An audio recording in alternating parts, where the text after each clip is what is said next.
Anyway, all right.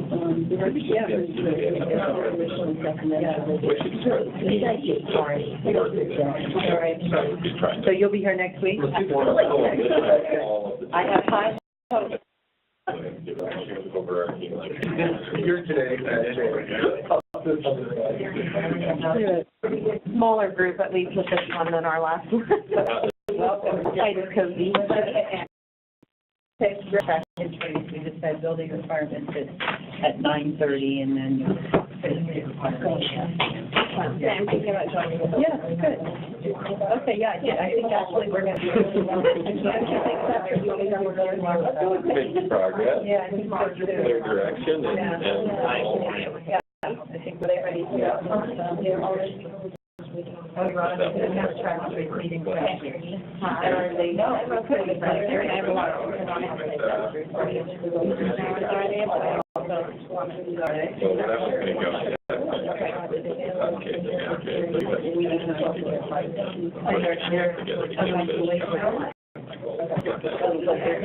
Make sure. They're basically going to hammer it out together and then come back here as a group.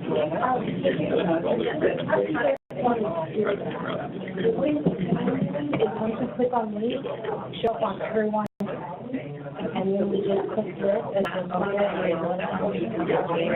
if you want to copy the change to slide, or if you just want to take care of the house or something before you go. Stuff you. You're running this. Well, we have this one, which is API. Just whatever. Need to go for it. No, I want to make sure it's the correct presentation. It's API overview, and then this one is training. Like a demo.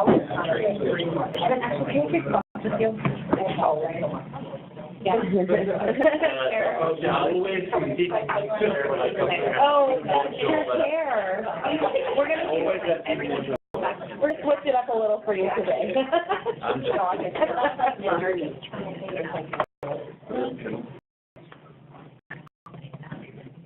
Saying to have Amanda then scroll through your slides, or?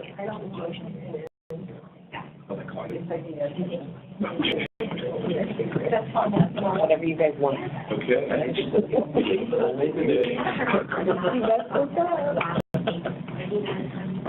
Amanda, do you have any?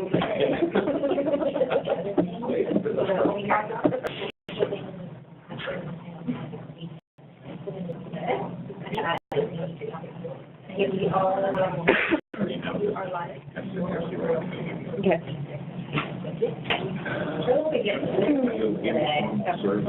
Hi, Julian.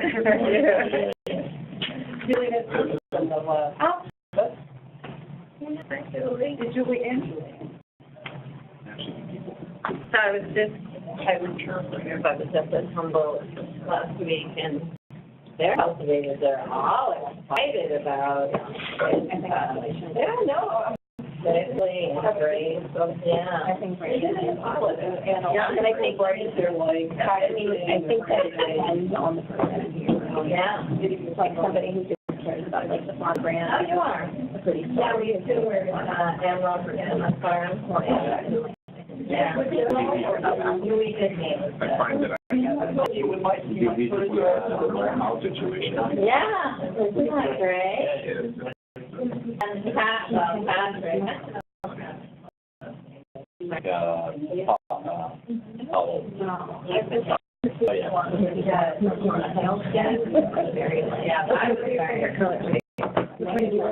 I order the night in the morning of your story. Quite a lot. And they're really short. It's a warm undercoat. With your friend. Yeah. Do you have another one? Cool. Then the other one I have is crazy. Quarter bag. And we should be normal. Yeah. I'm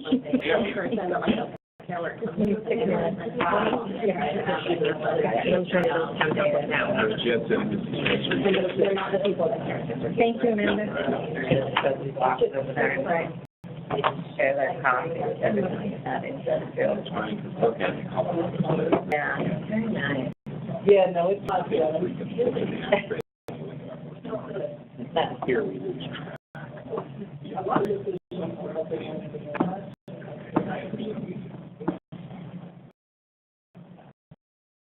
No, I think somebody else knows.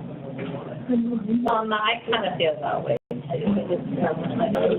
If it comes out, there's a permit, right? I'm trying to cut it out. Go to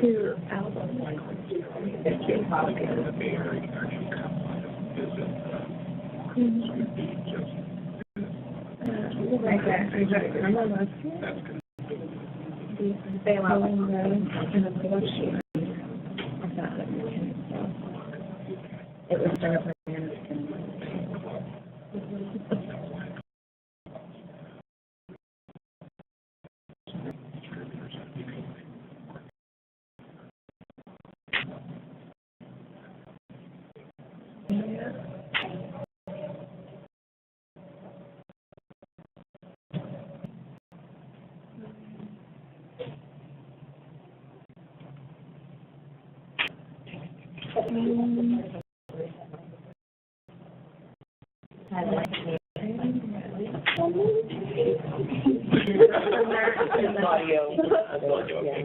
Yeah, you really. Well, I was reading and like, oh, you could try, and I'm like, yeah, no, because you're one of our citizens for because this is like priority.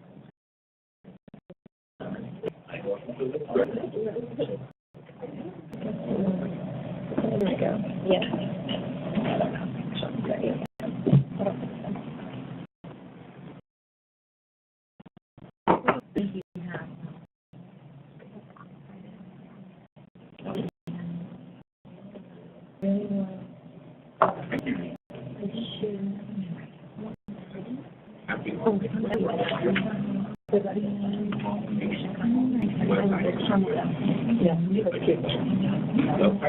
No. Ready to start? Okay, all right.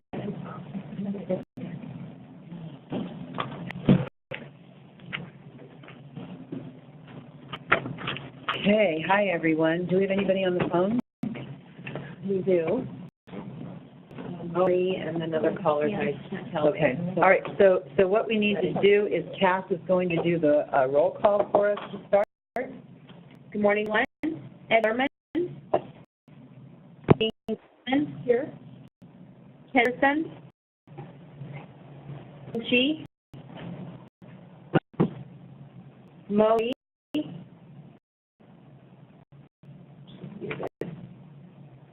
I'm here. Hello, I'm here. I hope you guys can hear me. Pat Sellers. Here. Edwards. Here. Carmel Angelo. Here. And Ralph. Here. Diane Curry. Here. Sarah Duquette. Here. And from SICPA, we have Julie Sharp. Here. And if you could identify yourself. Sure. Julian Zank. I'm right for you. Taylor Ball. All right. Is there anyone else in attendance who I've met? Me, Ashley Olda. Ashley. Anyway. Thank you, everyone. Okay, so a couple things today. We have a SICPA demo, which we'll be going into shortly, but the other I just want to make sure we don't miss. I don't know how long the demo will really take, but remember the top issues that we're moving forward from September 20th was moving products in and out of the county interaction on track spraying, the manual reference guide, which I think is a great idea, the mechanism to provide feedback from the growers to SICPA, the wet yield, reporting timelines, and offline accessibility. So we had a lot of good comments at the last working group and a lot of good suggestions. So we will be looking into those as a group. But right now, I think we can go to the SICPA demo. Yes, we Okay. So, I don't know who's taking this over from SICPA. Well, I can with the working group demo of the system.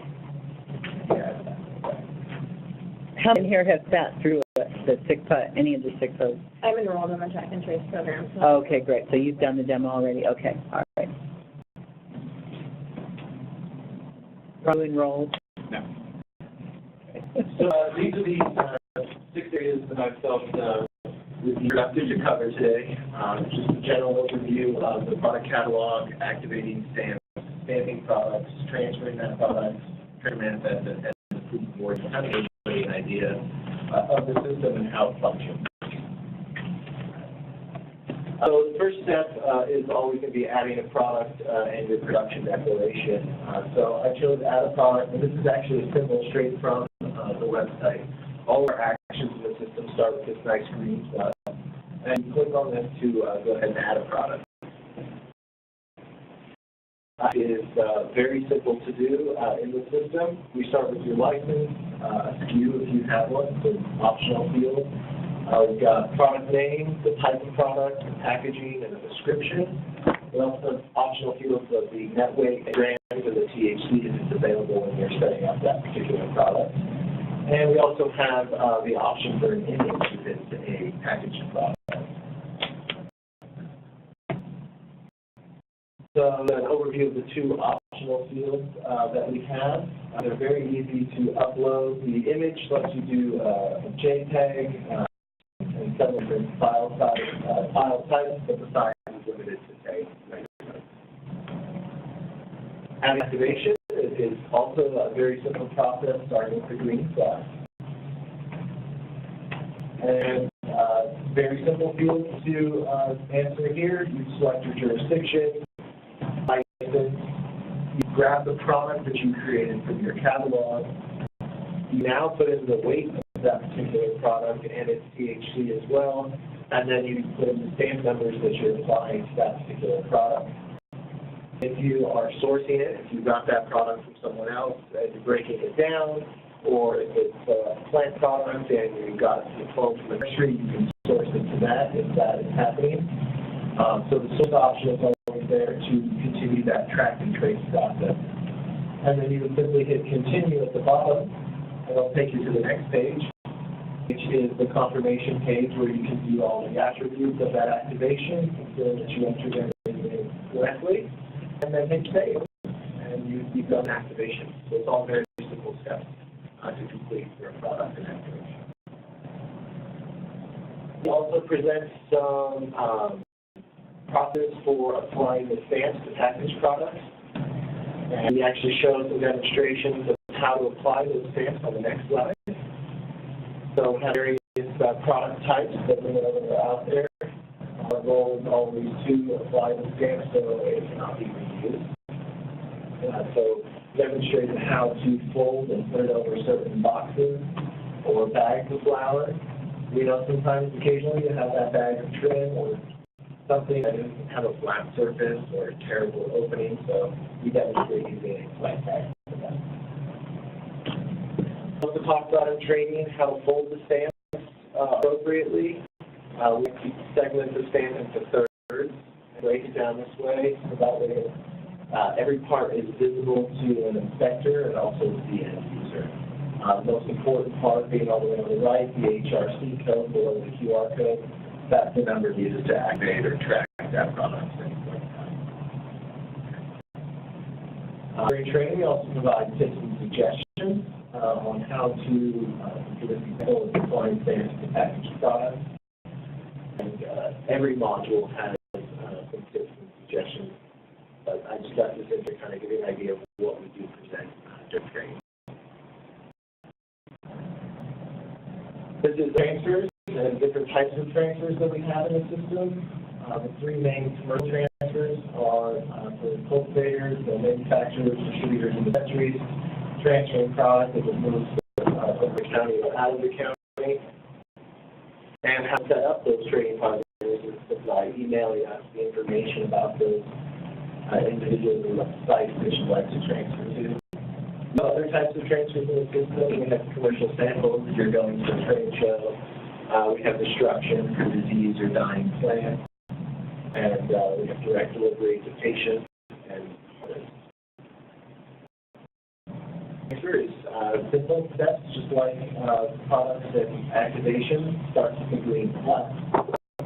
We'll select the green plus, takes to the next screen. And a transfer manifest gives you several optional fields, as well as there are a certain number of required fields. We have who it's going from and who it's going to are required. We use several optional fields for types of transfers, so sale or no sale transfer. Who's the transportation agent, and you'd like to supply several pieces of information about the vehicle and the driver. And this would come out on the transfer manifest that the driver has to show that he's supposed to have that product in their vehicle. You would associate the stamps to that transfer, and then you can put in the date of the picture, the time that it's departing, and then what the estimated arrival time and dates are as well. Then you click OK to take you to the next screen. That screen is showing you how you select and associate stamps to a transfer manifest. You search by your license. We give you 5 ways to search for it, or if you just hit search and input anything, you get all of the stamps. We're trying to get here as an example.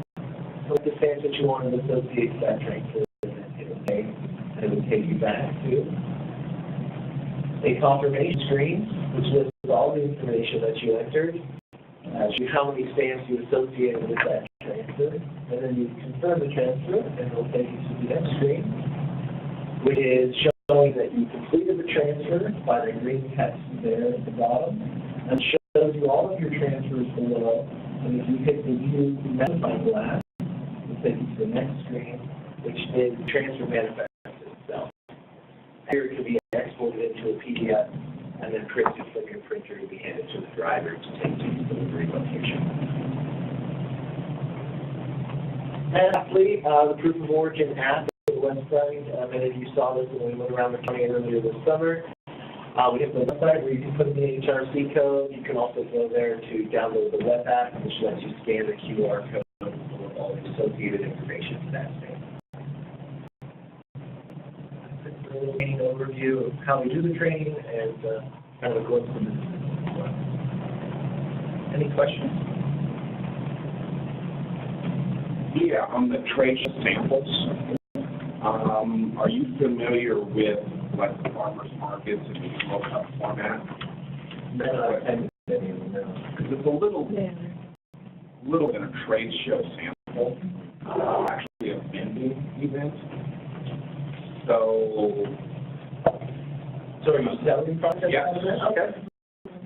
So you transfer it to the site that you're selling it to. You can record it visually. So it would be a direct delivery station. Yeah. That's right. Sorry to interject. So it's kind of a county policy question that we can get back to you. Just to give you an example, I want to reply to your question. What we did for Hamburg last year for Emerald Cup, we decided all together that we would use a specific routing for it, and people would document, okay, I'm delivering this. It's a commercial sample. It's Emerald Cup, and everything was okay. There was a lot of transfer to Emerald Cup. I remember that. But that was agreed upon with our commissioner, and all of all, used that. It was very easy for them. Even one guy, some he was selling, some he was giving away. So we helped out, reconciliate after the show. We had some returns. So something we can propose to the county also for this year. You have specific questions though, Ron, or just that was it? And About the Emerald Cup. And just so you know, we're taking all of your suggestions as well as some people have reached out to us from our programs and other cultivation types, and we are working on our first revision to our policies and procedures and updating the FAQ. So we'll definitely see if we can be more specific than just commercial transfers and try to address some of the larger trade shows. We know that frequently happens. And even like farmers markets and stuff that might be happening more commonly. And then if we're going to farmers markets that are out of county even, like we need to figure out some kind of way to address that. Because that's even like a lot of our personal marketing that we do as well. Taking it, bringing it back, and all of that. It'd be great to have you as a testing. want to do it? Come on. Come on. What, guinea pig? You want a guinea pig? Come on, program. I'm going to take it. Go ahead, Ron, I know you got more. And then besides that, I know we have guidelines from ag on how we need to nursery stock. Have we worked in a pretty manual on how this is going to integrate into that? As far as FAQ, you're talking about what was in the FAQ for tagging nursery stock, which is tag trays. Or specifics, in other words, you have to have the strain, the date it was cut, the date it was transplanted, and the nursery on there. With a guide that was handed out.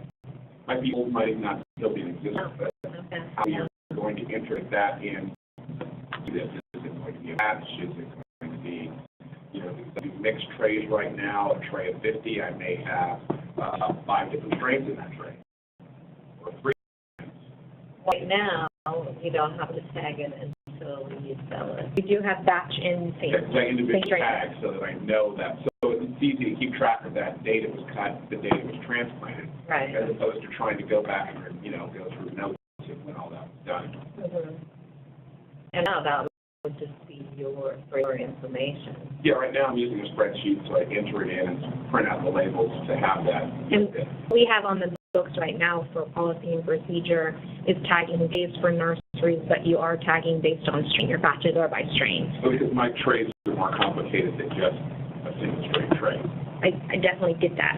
And we can definitely talk about that. Obviously, we only have one. We only have, But again, it's not being tagged. no, it's not individual tagged. And we have one nursery right now. So you're selling it, Ron. I mean, is it, selling by strain? I'm assuming it's kind of a big.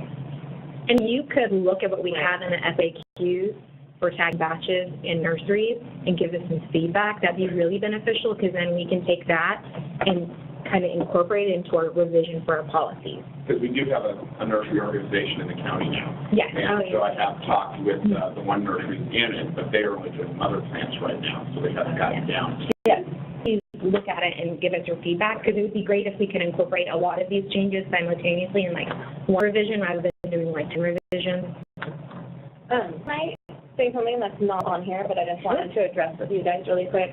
I've been talking to a couple other people that are already in the system as well, and something that, and correct me if I'm confused about this, but something that has been making us all a little uncomfortable is when you go in and during the training, you guys are like estimate, so there's the prediction, and then there's the actual, right? It's like an estimate tab. So it's like there's only one estimate tab, but you guys want us to update it. And then the next thing we go into is actual, and you guys are like, we'll just estimate it. But we're feeling really uncomfortable putting something as actual that isn't actual until we know that it's actual, because we're nervous that if that changes and we're like, oh, it was less or it was more, that we're going to get flagged as diversion. And so it's hard for us to want to put something like in a database that says actual when it isn't. So maybe just simply adding another drop-down tab, extra drop-down tabs as estimates, I think would make us feel a little more comfortable. I think where you're getting confused is on the production declaration, it shows actual or planned.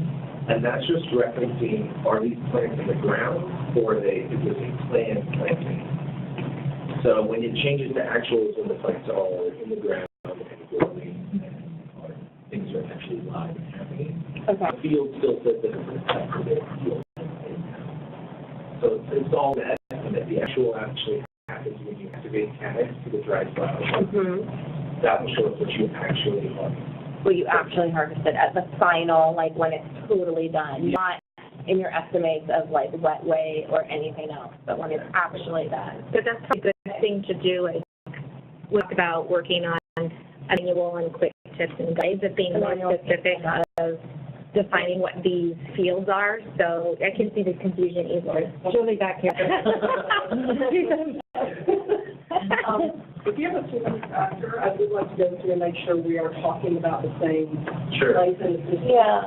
Because if it's something like we need to know, or we need to put a little policy, or change the drop-down, I definitely want to capture that. Okay. But we have a couple of places where we record things like weight and maybe estimated, maybe actual. So, got a few, Yeah.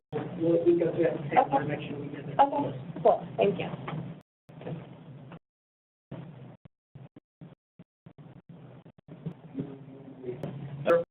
Thank you.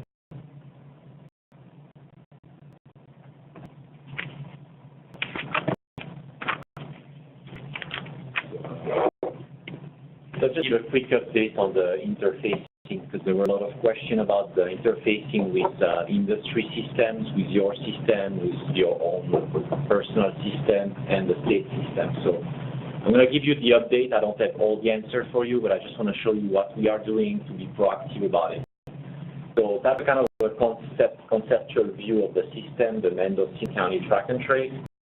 You have a different function in the track and trace, so planting information is what we just talked about, and when we have actual harvest, the harvest declaration, when you send in product, creating your product, catalog, whatever you're going to be selling, send your product, your plants, preparing them, and then if you're kind of a downstream partner, like a manufacturer, distributor, then accepting deliveries. These are like at high level the features that Accursa and the system are supporting or required.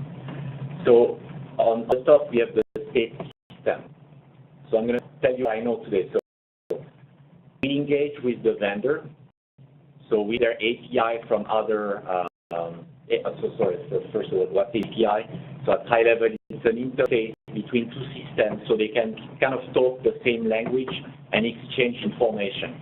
So pertaining to our track and trace, for example, doing some operation on your own system or on the Mendocino track and trace, you're saying, I'm registering 100 plants of OG Kush in my system. Well, the interface like translate that for the other system and say, okay, search and search license 123. Just register 100 plants of OG Kush. So that way you just need to do one, and then the system are kind of like talking to each other and replicating the information on the other system. So you don't need to do dual entry.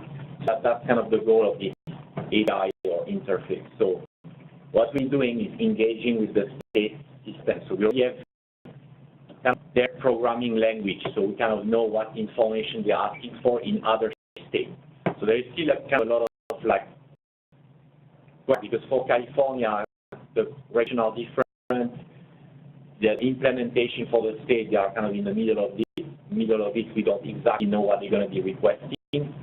So it's work in progress, but we are kind of working with the assumption that it's something that looks a bit like Oregon or Colorado. We are working on that now and enrolling in their official program so we can start being proactive about it. So the end goal is that if you guys are plugging in the Mendocino County track and trace and declaring 100 plants or clones, you don't need to do it in two systems. Well, I went back to A133 just came out and clearly state that county system can exist and they can manage their own code. So I'm kind of proceeding with this assumption that we'll be able to this here at the Mendocino level and then communicate with the state system. So that's kind of what we are shooting for. And I have more information on our side or on the state, on the Framwell side, I will share it with this group. So if I look more at your system, so cultivation system, manufacturing or dispensary, your system or MJ Freeway or BioTrack or Trading. We are also working on our own interfacing. So we're not going to do something completely different. So that's it. Developers at MJ Freeway will not have to reinvent the wheel again just because of us. Because again, the goal for us is we do government type system for the county here. We know to compete at the cultivation level with MJ Freeway and all these other vendors, so we want to collaborate with them because we want to make it, we want to make sure we have a system that makes sense for you. Yes. I have a few more, but go okay. So, So, again, we are kind of mapping all these different features of the system. We already did some testing in the past with the activation with some of the C2 software vendor. So we're going to be kind of beefing up this whole layer here. So and starting with the big priority. What are the big priorities for you? It's probably like the activation and the transfer, because you're doing a lot of them and you don't want to like punch in numbers into different systems.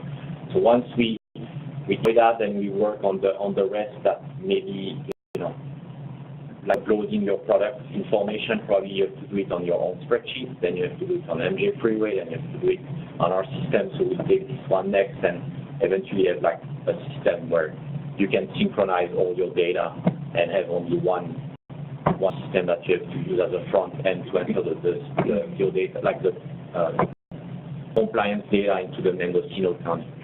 That's kind of like the plan. So we are working on it, and again, we will be providing some regular updates on that piece. At what point will you have a list of MJ Freeway, Trellis, BioTrack? When will you have that list available so that industry people can start making a decision? Because I'm going to need to make a decision probably in November. Okay. What software I want to go with for the state, so I can start getting ready for that. So if you could make that list available as soon as possible, so we can make better decisions. Sure, I'll commit to do that. Yes.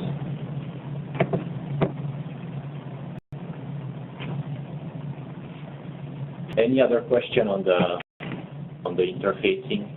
So if I'm understanding this correctly, that in the county we can enter the text, the SIGMA tag, and that's going to translate, will that automatically record Franwell's metrics RFID tags, or just transfer where do those two? Yeah, no, I know it's that's the real question. We know they use the RFID tags. Yes. That's basically what they make their money out of, the tags. Yes.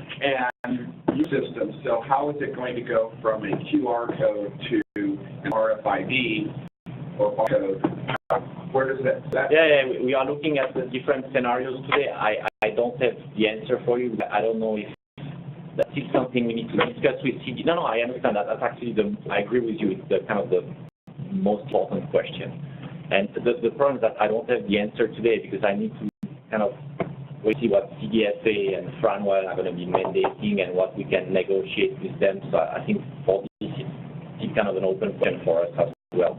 But we know that the difference is one's a QR code, one's RFID. Yeah. Barcode. But we do that in other systems where we link codes together. So if, but again, we need to engage in the first step with Franwell. Now we, once we hear that one, we need to work with them to understand how we're going to be kind of pairing these codes together and who's going to, how that's going to work exactly. But I agree with you that They're kind of like VHS and data. How do you make those two? Yes. That's okay. Fair enough. And I think on that regard, I know that a lot of the CGA and a lot of the groups are making their needs known to the state. So I would encourage you to continue to do that. For cultivators and people in the industry, trying to push what they think is a realistic solution to this. There are some changes beyond what we would consider or to get done, or what Franwell and others would consider. So I think it's good to be lobbying, just like you do in the So just quick slide, please. Thank you. Another update. So 2 weeks ago, and we also got feedback on the offline and also being able to import. You already have spreadsheets. You want to import the whole spreadsheet into our system. So also brainstorming on that. We're probably going to be focusing again on the thing where you can save the most time at first. So that would enable you, for example, if you have your own product catalog today already for your spreadsheet, you'll be able to use that, and that will be able in one shot to import all your products.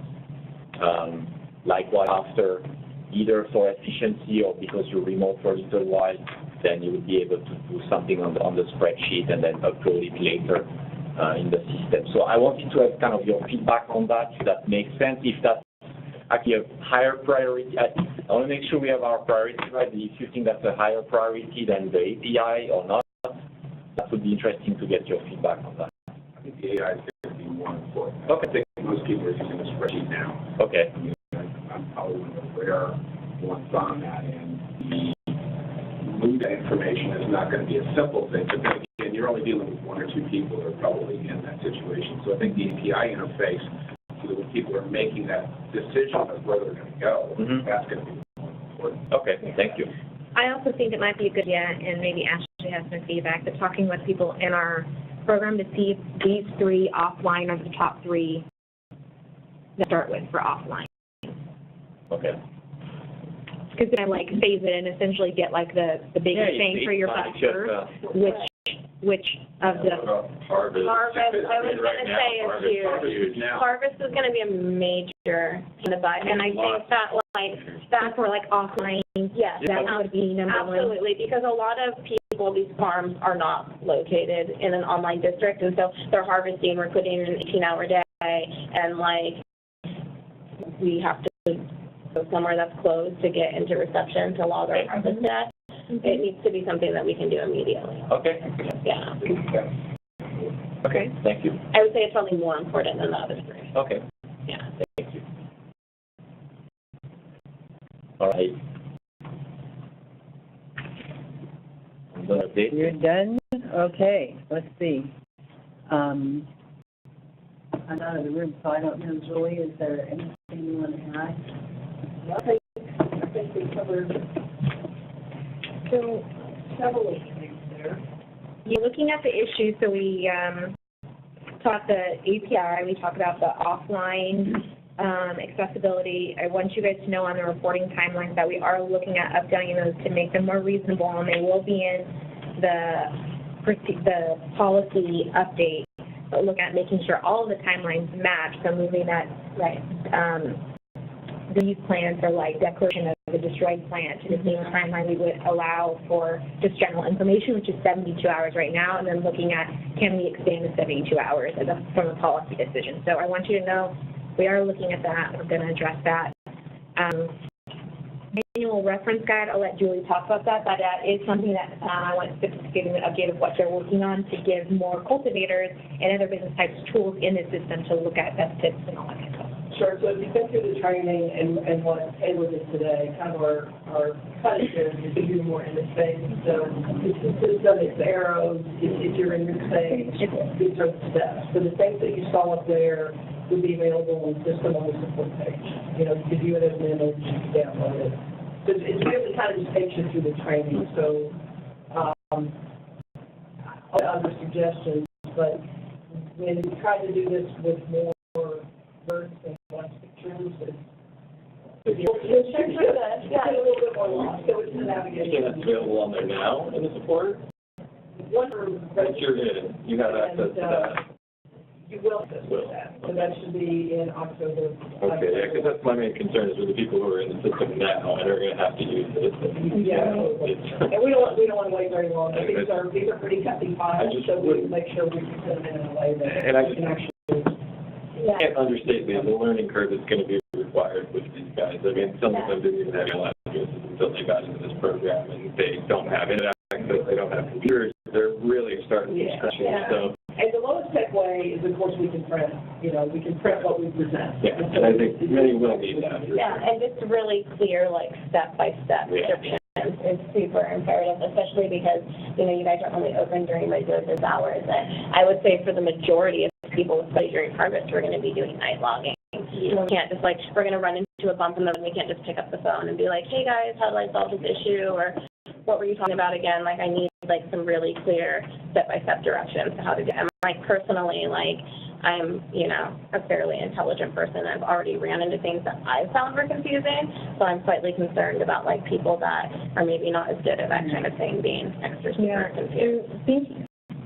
Touching on that with mechanisms for feedback, I was kind of tinker with maybe having, like, maybe a county-specific email so that we have access to it to address policy questions really quickly, but also CIFCA so that we can kind of let you guys know how you guys can feed us, like, does it make sense or this is really confusing, because we do have a mechanism to update cultivators in the system, but a way to allow all of you to give us feedback and then for us to go through it to kind of say, oh, is this policy, is this something we can adjust with CIFCA, or do you need a follow-up phone call, that kind of thing. The definition guide, like in the ordinance you go through, you name everything, like is there a definition of wetting wet weight? Are these things clearly defined in something that you could look at so that for each field there's a definition of Yes. what that field is? That needs to happen too. I was actually just having a conversation with somebody. Is there a way it Definition could even be a, needs to be- but like a pop-up, you know, how you can hover, and the hover will Yes. show a I definition? mean, not just so much a hover, but I And think also a written guide. so that when you have guidelines for employees, you Yeah. say, this is what it is, and sign off. A per field guide. You know, computer screens is good, but Got you it. don't know that it's actually there in a manual. Yeah, I think that's a really good suggestion. We can definitely work on that. Julie's nodding her head. And that I think will help with like to defining when we talk about actual and things like that, because, Right. So the- you know, we all need to be using the same terminology. Right, is that wet weight when it's Mhm. harvested, is that wet weight when it's broken down, when is that wet weight, what is the moisture content? I mean, all of these, those things change greatly. I know in Colorado, you record your moisture content. Those are important because you can, the difference, it's kind of hard telling people who've never been through this, but I mean, you can have a pound manicured up and let it sit, and then you've got shake that's in the bottom, and you have to spin that out to market, so there's all kinds of ways that you get lost from the time it's processed, which is why we traditionally do 460 grams as opposed to 54, because you want that 6 gram leeway there. So those are going to be some areas that 6 grams over 1,000 pounds. Yeah. And that's it is pretty standard to do 460 just because of moisture fluctuation or shake or anything like that. Like pretty much all cultivators I know. weigh them. Just joke or chuck, because we can't say it's a pound, it's a unit. Yeah. So we'll commit to publishing a glossary. That's also because some of it is policy. What do you weigh? But having those meshed together, Absolutely. so there's no question about what's policy and procedure. Right, so this is when we say what way, this is what they tell you to do, or, you know, if they come out. Yeah. So I think that covers offline accessibility, reporting timelines, wet yields, mechanism provides feedback, manual reference guide, county state interactions with track and trace. So one I want to touch on really quick, moving product in and out of the county. So we're working on options, and we've been talking with a lot of different people that have different things they're doing, from keeping ownership of the product but just taking it outside of the county to package, or people that are, renting, manufacturing, a lot of different types of situations to try to come up with a happy medium of how flexible can we be in terms of moving product in and out of the county for processing and manufacturing while keeping the brand integrity of ownership. So we are hoping to get some options back to this group in the next week. Because if this system interfaces with the state, there's no, because the state has a solution for it. Look at it as the state, not just the county. So if your API is communicating with the state, and that's all worked nicely, then if you're recording your state sales at the Emerald Cup, it would just come back into Mendocino. So I think after the first of the year, that will be. Well, when everyone has licenses on track and trace and it's changed, Right. there's at least been a lot of people outreaching to us that are either in our program or on the cusp of being permitted, that I'm packaging my stuff in Humboldt County, or I'm packaging it in, how can I trace this now and get the stamps on it? Yeah. So we want to make sure we have clear options before the API and interfaces is figured out, because that's really looking the line of getting people on board on the state side and in track and trace and trained. It'll be a while to get the full state. So we want to make sure that we're giving our cultivators the option of make sure that they can get their stuff processed, packaged, and a product that is truly their product, and a Mendocino product can benefit from the Mendocino brand. So just want you to know we're working on it. Like wet yield thing too, is there, I'd just like to touch on that a little more. I'm just wondering, I would say that part that stresses me out more than anything, to be completely honest. What is the expectations Yeah, what is, this year? thank you, because basically how I do it, and a lot of people do it, is we'll harvest our product and we hang it on the branches.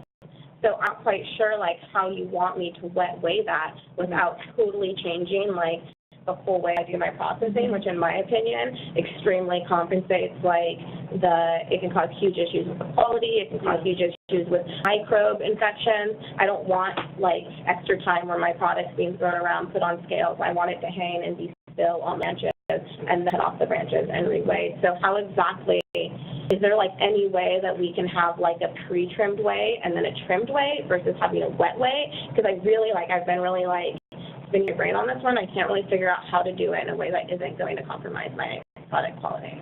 I'm not in the program, but do you break it down? I mean, traditionally in this industry, when it goes to the trimmer, it comes back with a small stick and leaf.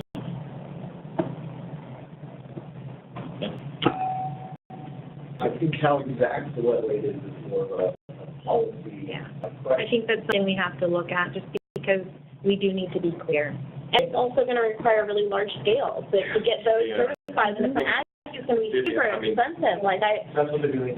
Some people are harvesting their whole plant and hanging that way. Exactly. You know, A lot of people do that. Or some people are just taking the buds off and putting it in a rack and drying it that way. Like there's just some variation there, unless there's a clear definition on wet weight that can match people's practices that, you know, are delicate and you know, involve really sure that the moisture content's managed well. I mean, it's art that people aren't going to change their practice. And I tried to do a scale thing, and it varies from strain to strain, so it's not really a good accurate way in. And then the people also that harvest their plants in stages, like personally, typically I'll take my tops and then come back in and get my smalls and then come back in and get my bottoms. And sometimes the last cut is like the full plant and I'll just paint it up.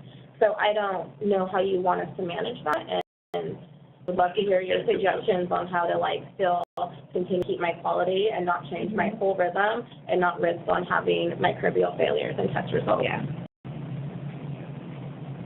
Comment? I don't think that's something we can. So on the multiple harvest, in our system, you can track that to the separate harvest. So for your same batch or same planning,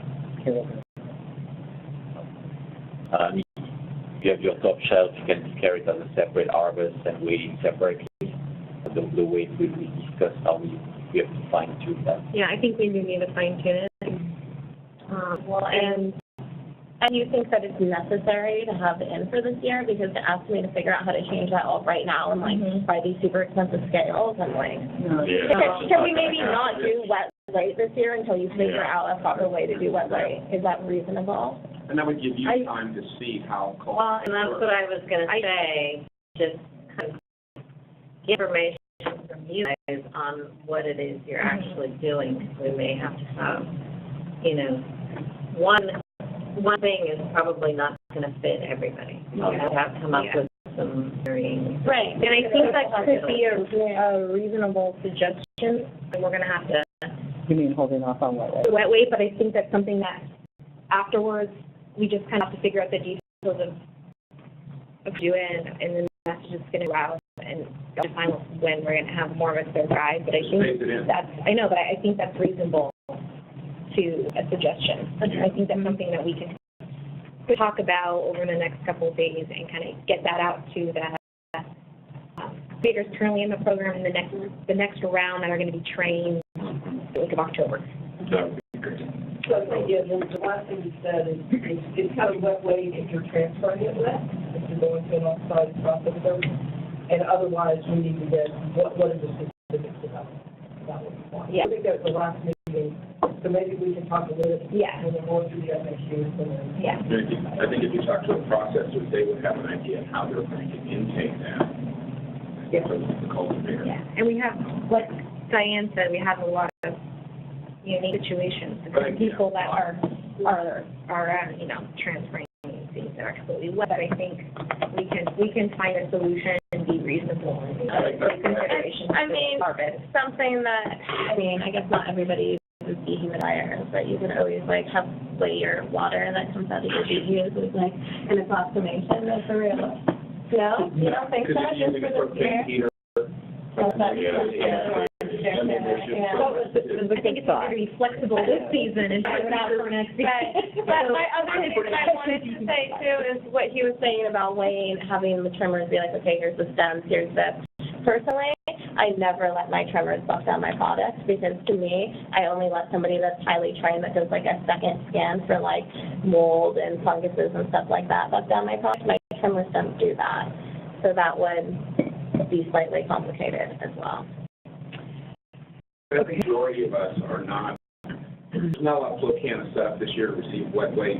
The majority of it is going to be because still we're concerned about how our product goes out. Yeah. And to hand it to somebody wet and just to hope that it's going to be Dry. done right. I think we're going to need to see that. That's a lot of space to put into somebody. Okay. Yeah. So in the interest of time, I'm going to wrap this up. I think this has been a really good discussion. I hope you agree with that as well. Oh, yeah, I'm sorry, yeah, we did. Thank you for that. Okay, Mo, go ahead. Oh, hi. Are you able to hear me? Yes. Hello? Yeah, I just wanted to make a comment briefly about the timeline as well, and I hope that's also being looked at in terms of the weight before the product has been trimmed and also the dry weight after it's been trimmed. That timeline is varying for many people, especially for employees. Some people don't pay everybody right up front and do it all right, right after harvest. Some people spread out over the year. And so I don't know how the track and trace system is going to account for that entering of that data, final dry weight when it's ready to get sold. Because again, it could sit for several months before all of the product is actually processed. Wondering if that's been defined yet with this trace and the requirements for the timeline for that specific data entry. So I just want to ask that. 2 hours between phases. So like if you're drying your plants, you're going from step by step. So if you aren't having your stuff packaged and moving off your farm until February, you're not reporting to us what your final product is until then. So it's pretty much, think of like when you do tasks. So like when you harvest or when you're drying or when you move from trimming. So think about it in terms of tasks and when those tasks are complete, the 72 hours to report it. I don't know if that kind of explains it a little bit more. So just first input on that year. I had the impression originally that after the product has dried, like you have to report this within 72 hours. But it's going to take months before all of my product is ready to even go into the marketplace because it's going to take time to process it. So just a question. But yeah, it's really good to outline all the different stages of what needs to be weighed and at the time frames that those need to be reported. And we have different issues around our harvest and how we process it and how we store it and cure it. Like everything's different. So it's good to have these discussions and decide as a group, there's this scenario and we need to account for it. And so it's great to have cultivators that are also in the program right now that can give feedback about how it's working for them. So I'm really happy that Ashley's there. Thank you. So traditionally harvest, dry it, and field trim it, and then store that away. And then in the past, it has been set aside in each month for the next 10 months. It comes out, it's trimmed and sold, because if you pre-trim, you have all kinds of problems with that. It stores much better when it's field trim. So that's going to be a product that's going to be sitting around for a while until you are ready to take it to market. What we've seen from one of our cultivators in the program is they do that same thing. And so what we've kind of advised them to do is they store them in tubs. And so they pack the tubs. And so this is a tub of, what's in the store for them is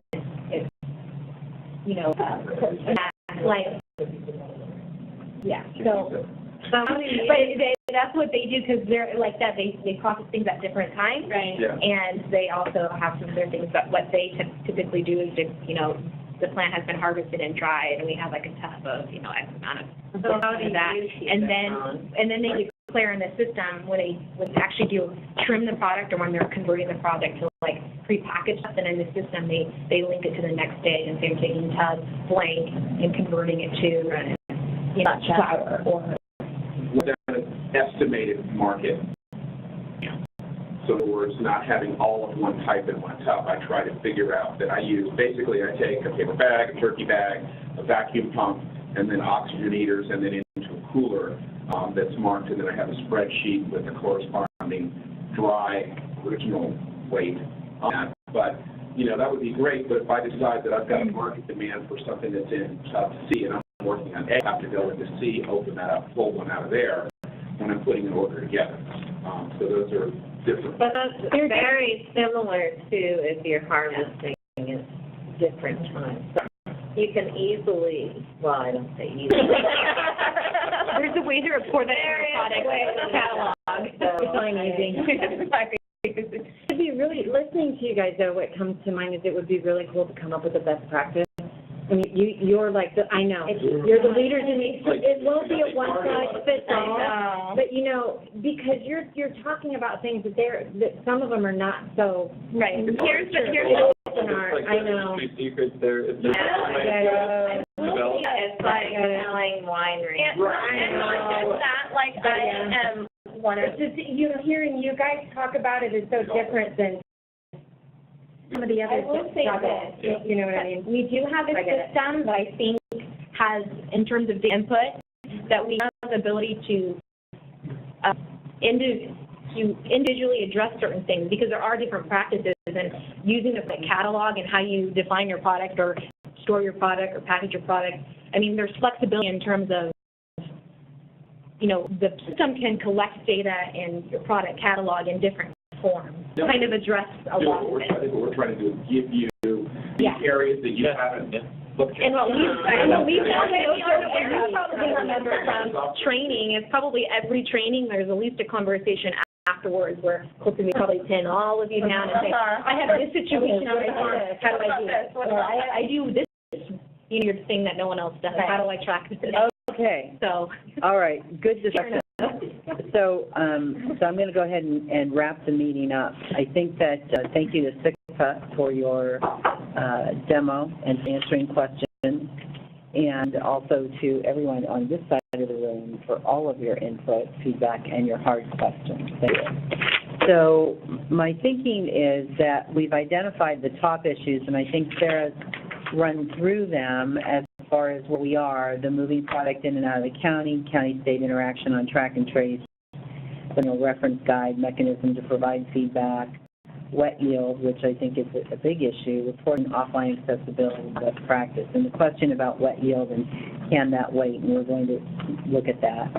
So what I'd like to do, you know, again, we just talked about this in building requirements, that what we want to do is come out with a list of the issues and options for the board. But I think that actually we can work through this list, basically present a summary to the board of this is the issue and this is what we have done. There's nothing here that I see needs board authority. So I think we can work through all of this.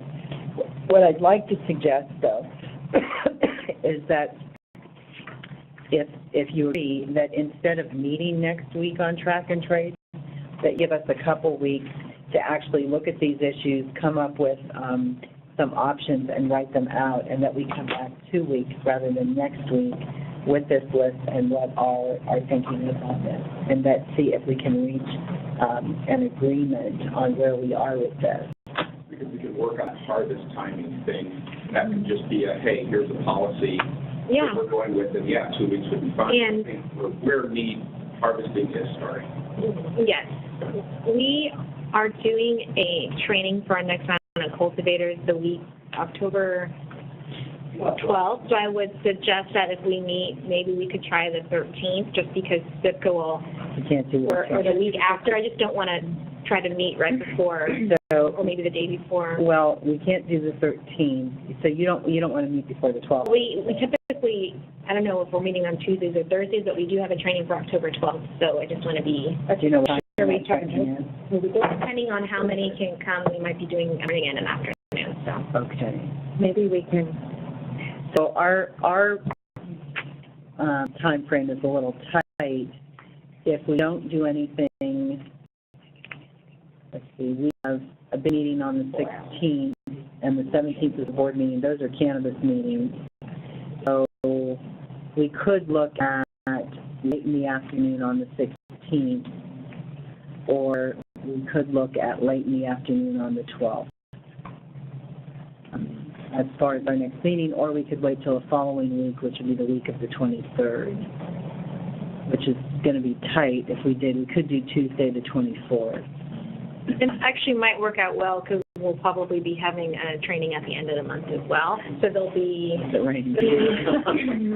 here. Rain is predicted on the 21st, 22nd. No rain. So can we schedule this for Tuesday the 24th? Can we schedule that for our next meeting? Is that too far out? Not about far out, it's the crux of this county. When rain comes, things get really, Thirsty. yeah, focused. Yeah. Okay. You do I'll say yeah, but it, May depend. Okay, I think it's fair. we're getting deep. Okay. Well, let's put the 24th. And here's the other thing we could do. We could actually develop our list with what we're looking at and send it out, and we can do an email dialogue. So, Sarah, you can do it today, but that we would work on the list, you would work on the issues with SIGPA, we would put something together and send it out. And possibly we can reach agreement via email. Yeah. Or have a more itemized to-do list. By being here, we can see your reaction when we're talking to things, if they clicked or not. Yeah, well, we could meet, Ron, but I'm just saying. Yeah, well. We get you the document a week before, so we have something to arrive. If the rain comes, then we know that at least we're aiming. I don't think there's opposition on anything that's come up, would you say? No. I think we're okay. So, yeah. We talked about plant tagging, though. I don't know that we came up with. I do have a great question with the plant tagging thing is, there's not like anywhere on your guys' website to like buy plant tags, and I'm trying to source them. We'll be phasing them out. Plant tags are about to be phased out. We've had this in the past couple of meetings is coming on board and you having flag on your tags of moving to strictly just a batch level because we're really already batching right with strains. Yeah. And so that was kind of one of the back and forth and kind of discussion that to phase that out as you know, because the state individual tags and for us batching is sufficient. Okay. And the only reason we had it is because it's a mandated requirement to have individual tags. Okay. Which makes sense because for how long? So I think the big issue, I think that came out of our last meeting. So now you know, the issue for us is, as Sarah's talking about phasing out, is what do we do with people that is, you know, and so what we'll do is have this like revised policy, and we do training, and we'll essentially send it out to all the people in the program, and probably also follow up of what things have changed or what things have been streamlined, so that the people can transition. But we had a lot of back and forth on. And we can happen quickly if it happens. Hopefully within in October. In October. Is there a policy now? Right now, it's the FAQs, and so we have a document, and we convert the entire document into question form. Yeah. And that's what's on the track and trace. Right. You know, wanting to get in, but there's no real, I mean, it's the time we've all put in to even kind of sort of understand Right. where we're at, and people who are looking at, okay, maybe I need to get in, where is there for them to go to see all the policies and things to really make that decision? We have that on the list. That's the manual reference guide that we are working on, but we don't have it today. You're kind of talking about everything. Just the FAQs online. And that's Good, Ron. and that's Mendocino.org/cannabis. Okay, so with that, if we're good, we'll plan on October 24th.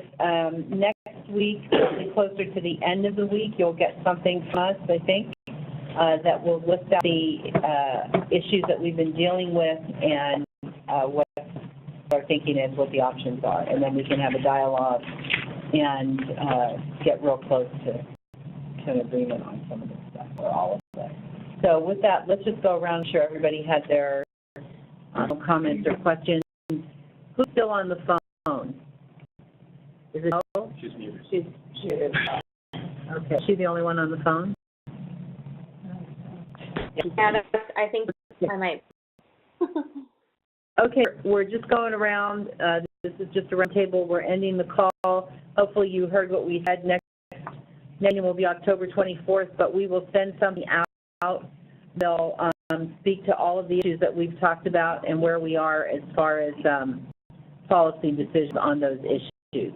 So, any final comments? You you know what time the meeting's going to be on that date, or have you guys On the chart? tried that? Yeah. No, we don't know yet, but I know that you travel, so we can try to do it in the afternoon. Okay. Yeah.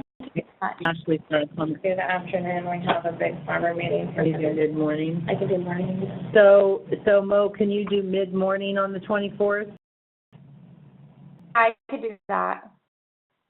Okay, so we'll send, when we send something out with the information, we'll send out a time on the meeting. Okay. We can start. Yeah. Leonard. Yeah, I think we got grounds. As I was thinking about this, one important issue with the interface and everything is the IP of the farmer entering it in.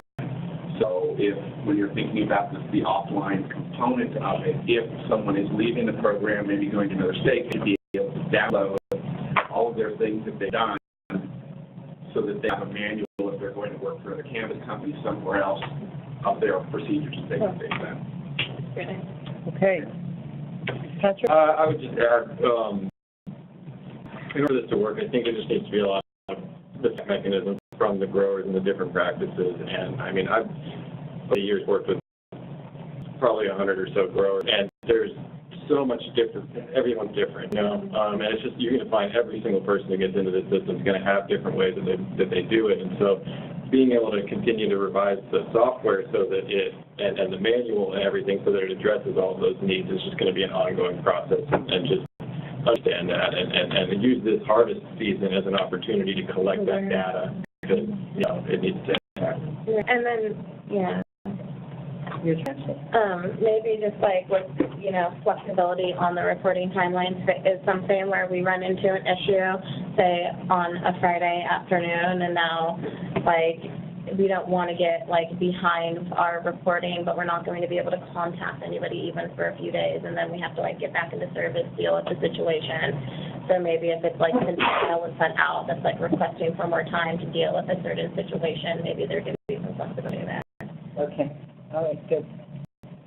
If any questions pertain to the branding and marketing benefit of the sickle system in terms of translating the narrative of the farmer and the brand to the consumer, So I recognize that can be tabled for future discussions, but I'm really interested to learn more about how we can maximize the system for that purpose. Okay, perfect. Julie, do you have anything since we're around? No. Thank everybody for that and the feedback. We absolutely did. I'm sure we'll fit this over here. Okay, Janelle, you got anything? Sarah, you got anything else? Kat? Nope. Joanne? Thank you. Diane? Okay, all right. Well, thank you very much, everyone, and we'll keep in touch. No, thank you. Thank you.